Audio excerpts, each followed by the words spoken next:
In this video, we'll be completing this mani without an e-file or nail extensions. We'll discuss nail prep and dipping while maintaining clean cuticle lines.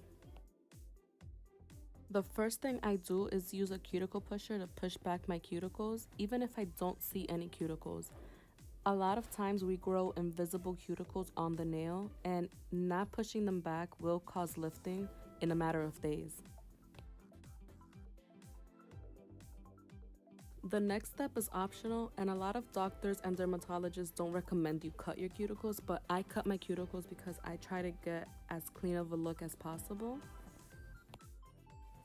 If you've never cut your cuticles before but are interested in starting, my recommendation is push them back as much as you can and clip only the dead skin you see. Don't try to dig in under your cuticle line or under your nails because you might hurt yourself.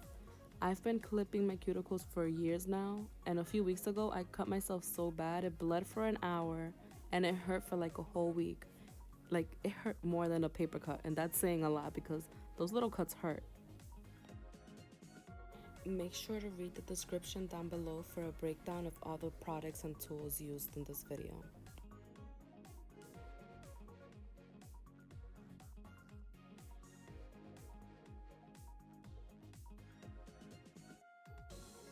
The next thing I do is cut down my nails and try to get them all the same length.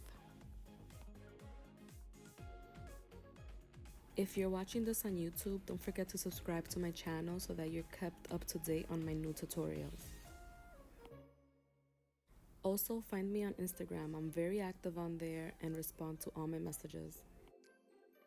I do most of my filing after I dip, but before I dip, I like to go in with a glass nail file and get my nail as close to the shape I desire as possible. The reason I use a glass nail file for this is because they're gentle enough to use on your natural nail and very precise. The pointy end works great to clean up the cuticle area before and after you dip as well. I like a more tapered look, so I try to file my nails into a coffin shape before I dip so it's less work later on.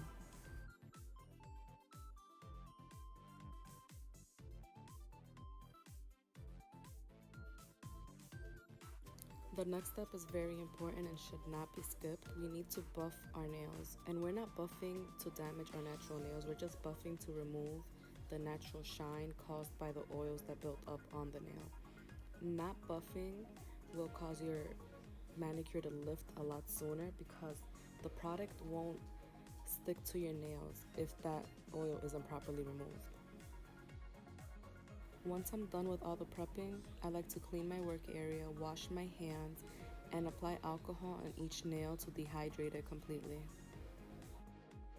I'll be using 𝐥𝐢𝐧𝐤 by Revel Nail, which I just learned how to say thanks to Google Translate.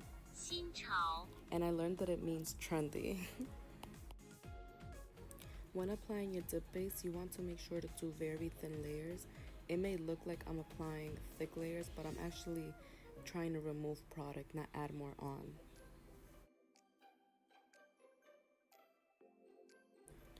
I do 3 dips of the color when I'm doing it on my natural nail, sometimes 4 depending on how translucent it is. And in between each dip, I like to dust off the powder so I don't contaminate my liquids. Because my pinky nail is so small, it's hard for me to really demonstrate how I'm applying my dip base, but I do have a still image coming up. After my final dip, which is closer to my cuticle area, I go around with a toothpick to make sure no product is stuck to my skin. This color was actually very difficult to work with, but I'm kind of glad I chose it for this video so beginners could actually know what to expect when working with difficult colors. So as you see, I don't apply dip base on my full nail. I do it in 3 sections. I do it this way so that the product doesn't bulk up around the cuticle area. It makes the nail look very bubbly when you do 3 full dips and your nails are so short, so it just looks very boxy or bubbly.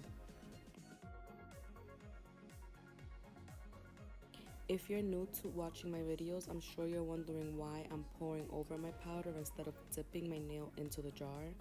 And the reason for this is because there's a lot less flaws when you pour over as to when you dip. When you dip your nail into a compressed powder, it will cause the liquids to shift sometimes, and you'll end up with product on your skin even though you only applied dip base on your nail.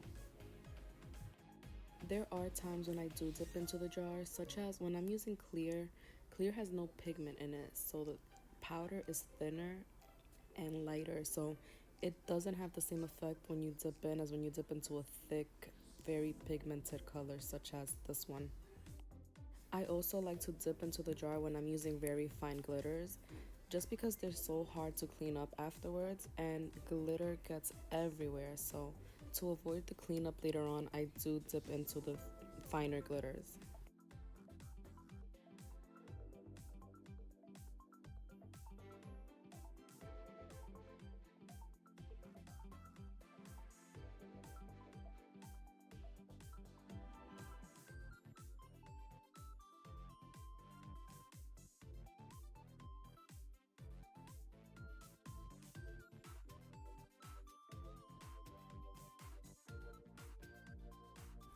You have to try to remember to always go in with that toothpick after your final dip, just to clean up that cuticle area and perfect the cuticle lines.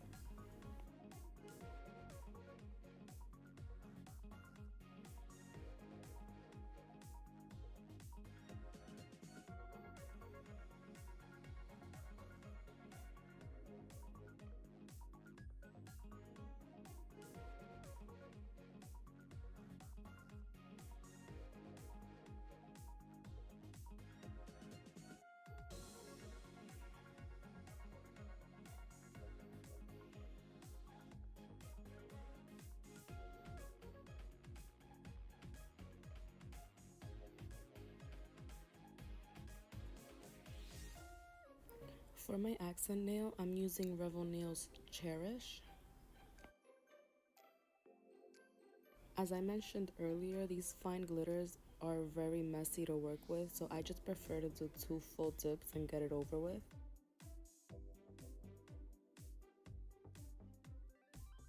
We need to get as much of the loose glitter off the nail as we possibly can, just to prevent contamination of our dip base when we do the second coat.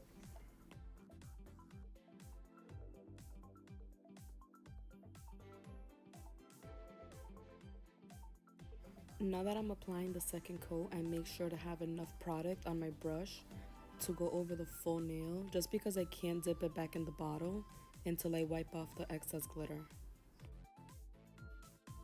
I can't stress enough how important it is to go around your cuticle line with a toothpick, orange stick, or dotting tool. It's the only way you're going to be guaranteed clean cuticle lines after your manicure. As you can see, the glitter really does get everywhere.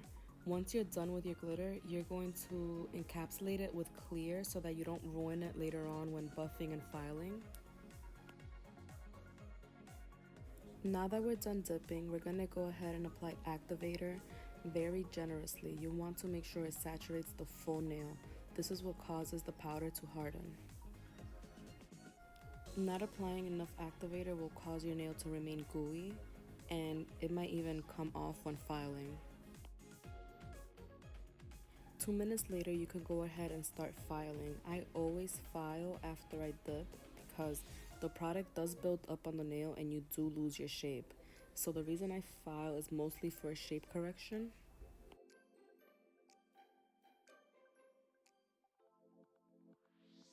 When my nails are longer, I actually do 3 coats of clear under my colors. And after my clear is when I shape my nails. I don't like shaping my long nails before I dip because I don't want to risk them breaking.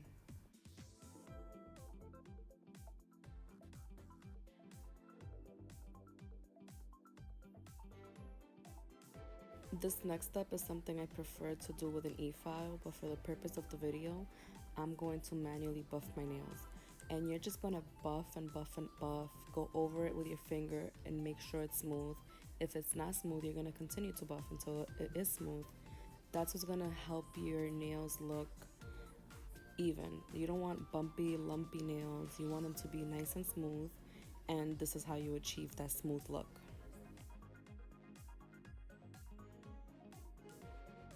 Remember that glass file I used earlier? Well, that pointy edge comes in very handy right about now to clean up the cuticle area.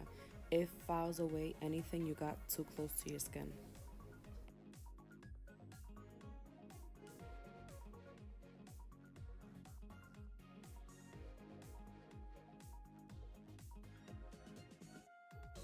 Once you're done with the buffing, this is typically where you would activate for the second time, but because I use a gel top coat, I'm gonna go ahead, wash my hands, and apply my gel top coat. The reason I do use a gel top coat as opposed to the dip top coat is because the gel top coat provides a much higher shine than a dip top coat can provide for me. The gel top coat also adds like another layer of protection, and it's thick enough that it hides any flaws on the nail. If you noticed, my thumb had a few flaws and you can't tell anymore. I cure this for 60 seconds under the LED lamp, and that's it. My manicure is complete. Now I just like to hydrate my cuticles because I feel that I've put them through so much. I just need them to hydrate a bit. So for this I use coconut oil, and I saturate my cuticle area and fingers with it and put it in a glove. I try to keep it on for minimum 5 minutes. I usually aim for 30 minutes or more. It depends on how busy I am, and if I'm not busy, I just keep it on as long as possible. This also helps loosen any product you got on your skin.